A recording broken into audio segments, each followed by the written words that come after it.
Come in. Thank you for seeing me at this late hour, sir. What is it, Agent Mulder? This case we've been assigned, I believe we've been misled, possibly deceived. Deceived? By whom? Whoever originated the case. What is the accusation, Agent Mulder?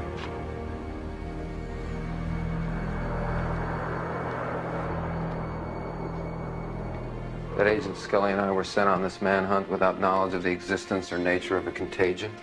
What is the exact nature of the contagion? It's deadly. It kills within 36 hours.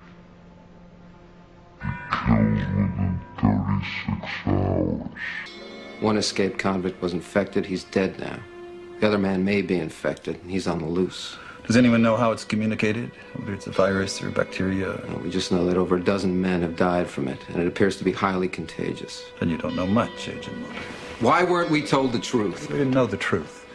What we knew would only have slowed you down. But innocent people could be infected. What you knew could have prevented that. How? In 1988, there was an outbreak of hemorrhagic fever in Sacramento, California. The truth would have caused panic. Panic would have cost lives. We controlled the disease by controlling the information. We controlled the disease by controlling the information. You can't protect the public by lying to them. It's done every day.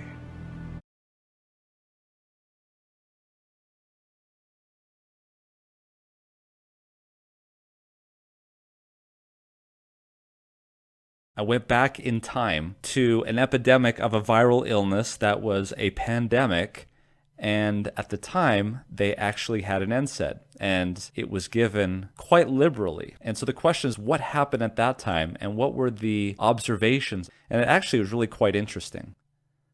And here's a paper that was published in 2009, Salicylate and Pandemic Influenza Mortality, 1918 to 1919, Pharmacology, Pathology, and Historic Evidence. And we'll put a link to this as well in the description below.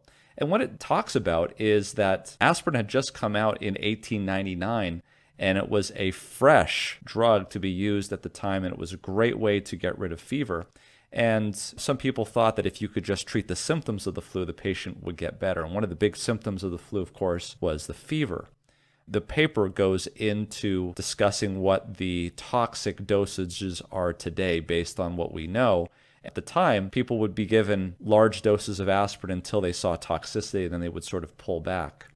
They talk about 4 lines of evidence support the role of salicylate intoxication in 1918 influenza mortality: the pharmacokinetics, the mechanism of action, pathology, and official recommendations for toxic regimens of aspirin immediately before the October 1918 death spike.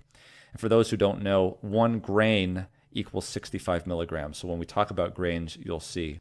The aspirin regimens recommended in 1918 are now known to regularly produce toxicities, and you can read about that here. We do know that salicylates cause immediate lung toxicity and may predispose to bacterial infection by increasing lung fluid and protein levels and impairing mucociliary clearance. And that the pathology of early deaths that we saw back in 1918 was consistent with aspirin toxicity and a virus-induced pathology. And remember, aspirin, which is a salicylate, is also an NSAID. So this kind of makes an interesting twist on the discussion about whether we should be using NSAIDs in COVID-19. And then, interestingly, it talks about the aspirin advertisements in August of 1918, and a series of official recommendations for aspirin in September, early October preceded the death spike of October 1918. And it's interesting that the young adults coming back from World War I were more likely, they felt, to take aspirin, whereas the lower mortality in younger children may have been the result of less aspirin use. And interestingly, the major pediatric text of the time in 1918, and remember, they have no antibiotics, they have no antivirals, they have no ventilators. Essentially, what would happen in a major surge recommended not aspirin, not salicylate, but actually recommended hydrotherapy for fever. These were the great thinkers working with what they had at that time.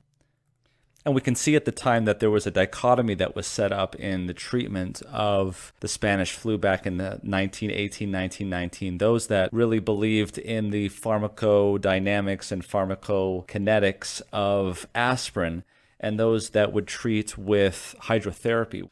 This is Dr. William A. Pearson in 1919. I'm quote, "None are so blind as those who cannot see that the average mortality of influenza patients treated by homeopathic physicians was actually only about 1/30th, and that's a 30, not 13th, but 1/30th of the average mortality reported by all physicians. And then Dr. C.J. Loiseau from Des Moines in 1919 says, the German aspirin has killed more people than the German bullets have. The German aspirin has killed more people than the German bullets have.